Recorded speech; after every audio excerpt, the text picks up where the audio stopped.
3월 13일 마태복음 22장 1절에서 14절 말씀, 혼인잔치 같은 천국에 대해서 말씀 묵상하겠습니다.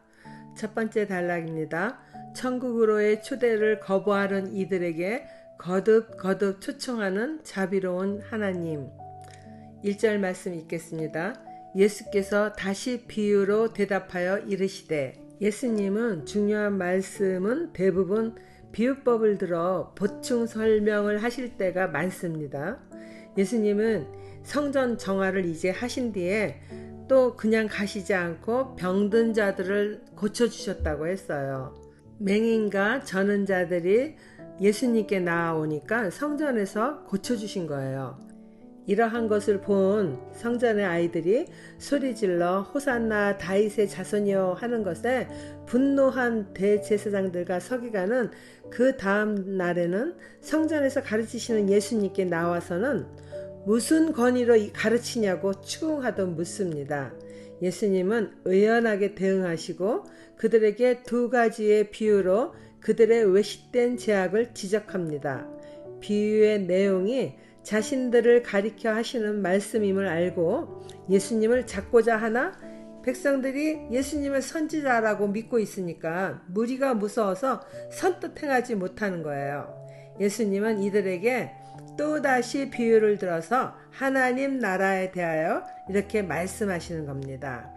2절 말씀 읽겠습니다. 천국은 마치 자기 아들을 위하여 혼인잔치를 베푼 어떤 임금과 같으니 그 종들을 보내어 그 청한 사람들을 혼인잔치에 오라 하였더니 오기를 싫어하거늘 다시 다른 종들을 보내며 이르되 청한 사람들에게 이르기를 내가 오찬을 준비하되 나의 소와 살진 짐승을 잡고 모든 것을 갖추었으니 혼인잔치에 오소서 하라 하였더니 예수님은 아들의 혼인잔치를 베푼 임금의 이야기를 하십니다.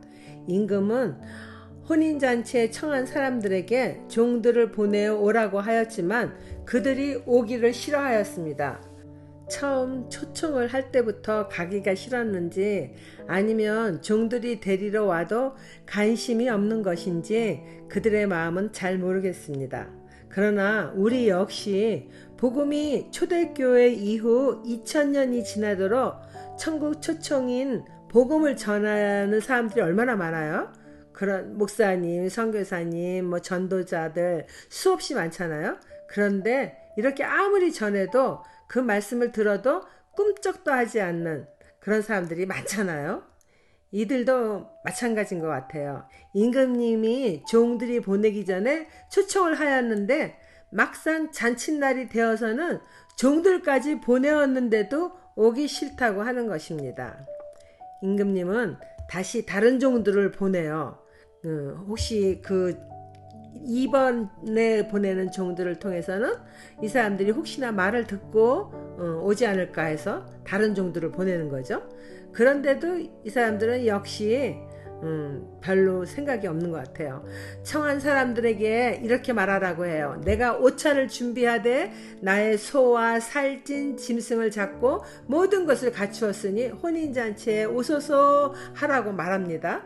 임금님이 잔치를 위하여 모든 것을 준비한 것처럼 영원한 도성 천국 역시 하나님의 자녀들을 위하여 모든 것이 풍성하게 준비된 곳입니다. 예수님의 신부인 우리들을 천국으로 인도하기 위하여 예수님이 친히 신부인 우리들을 위해서 값을 치러주셨어요. 그러한 복음을 전하고자 수많은 선지자들을 보내고 신약에 와서는 세례 요한을 비롯해서 12명의 제자와 70인 전도인들을 보내어 천국 복음을 유대인들에게 전하잖아요. 그런데 초청받은 유대인들의 마음은 세상을 구원할 메시아를 원하는 것뿐이지 하나님의 천국 복음에는 관심조차 가지 않았습니다. 이스라엘을 구원해주는 메시아만 기다리는 거예요. 마치 임금의 잔치에 가기 싫어하는 그러한 이 비유의 이야기하고 똑같은 것을 지금 예수님 말씀하시는 겁니다. 5절 읽겠습니다. 그들이 돌아보지도 않고 한 사람은 자기 밭으로 한 사람은 자기 사업하러 가고 그 남은 자들은 종들을 잡아 모욕하고 죽이니 잔치에 가기 싫어하는 자들은 어떤 이들은 돌아보지도 않지만은 나머지 사람들은 그럴듯한 핑계를 댑니다. 밭으로 일하러 가야 된다. 또 사업 때문에 사업하러 가야 된다. 그런데 다른 남은 자들은 오히려 자신들을 데리러 온 임금님의 종들을 잡아서 모욕하고 죽이기까지 합니다. 천국 복음을 전하던 세례 요한도 죽임을 당했잖아요. 제사장들과 바리새파 사람들은 이제 예수님도 죽이려고 모의하고 있는 중이니까 이 말씀은 예수님이 비유를 들어서 이렇게 말씀하시는 거지만은 사실은 이제 예언의 말씀을 하시는 거죠. 제사장들과 바리새인들은 자기들이 예수님을 죽이려고 모의하고 있기 때문에 이 이야기가 자신들에 대한 이야기인 줄을 당연히 알게 되는 겁니다. 적용 질문입니다. 세속에 속하여 살아가는 우리들에게 하나님은 거룩한 말씀 앞에 날마다 초청하시는 분입니다. 영의 양식인 성경 말씀으로 세상을 이기는 삶을 살아가고 있나요? 영의 양식을 취하는 일보다 세상 일이 우선이라며 하나님의 부르심을 매번 거절하고 있지는 않나요? 매일 묵상을 통해 말씀으로 영혼을 풍성하게 채우고 있나요? 초청을 거절한 자들이 피할 수 없이 맞게 된 심판에 대해서 보겠습니다. 7절입니다. 임금이 노하여 군대를 보내어 그 살인한 자들을 진멸하고 그 동네를 불사르고 이에 종들에게 이르되 혼인잔치는 준비되었으나 청한 사람들은 합당하지 아니하니 내 거리 길에 가서 사람을 만나는 대로 혼인잔치에 청하여 오라 한데 종들이 길에 나가 악한 자나 선한 자나 만나는 대로 모두 데려오니 혼인잔치에 손님들이 가득한지라. 임금님이 이제 노하셨어요. 그래서 이제 종을 보내지 않고 군대를 보내서 종들을 살인한 자들을 진멸하고 그들이 사는 동네를 불살라 버립니다. 청한 사람들이 다 합당하지 않다는 거예요. 이 모든 말씀은 예수님이 죽임 당할 것과 또 예루살렘 성전이 이제 AD 70년에 멸망될 것에 대한 비유였지요.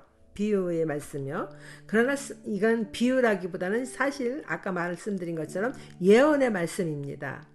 하나님이 택한 유대인이 하나님의 아들 예수님을 십자가에 달려 돌아가시게 하셨어요. 죽게 하셨어요. 혼인잔치를 준비한 임금처럼 하나님은 준비한 천국에 먼저 택한 유대인들이 이렇게 오기를 바랬는데 그들이 믿지 않으므로 그들은 잔치에 이제 합당하지 않다는 거예요.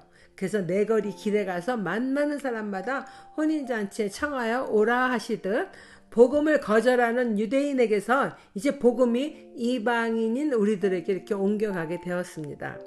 종들이 나가 악한 자나 선한 자나 만나는 대로 모두 데려오니 혼인잔치에 손님들이 가득하게 되었다 합니다. 초대교회를 통해서 복음이 유대와 사마리아를 거쳐 땅끝까지 전해지고 우리들에게까지 전해져 왔습니다. 수많은 열방들이 주께 돌아왔고 계속해서 마지막 날까지 돌아오고 있습니다. 적용 질문입니다. 내거리 길에 가서 만나는 사람마다 혼인잔치에 오라 하시듯 만민에게 복음을 전파하라 하십니다. 아직도 미신이나 우상 숭배가 만연한 나라 혹은 재난을 당하는 나라의 영혼 구원을 위하여 마음에 품고 기도하는 나라는 어디입니까? 우리가 가지 못해도 기도는 할 수 있잖아요.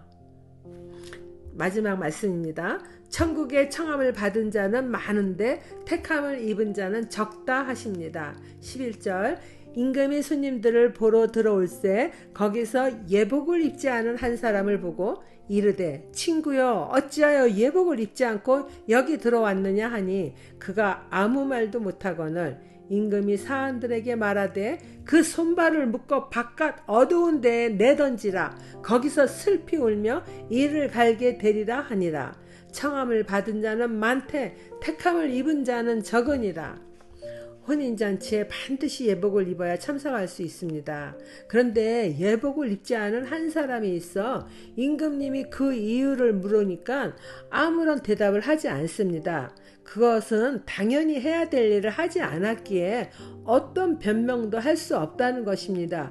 예복을 입어야 되잖아요. 응?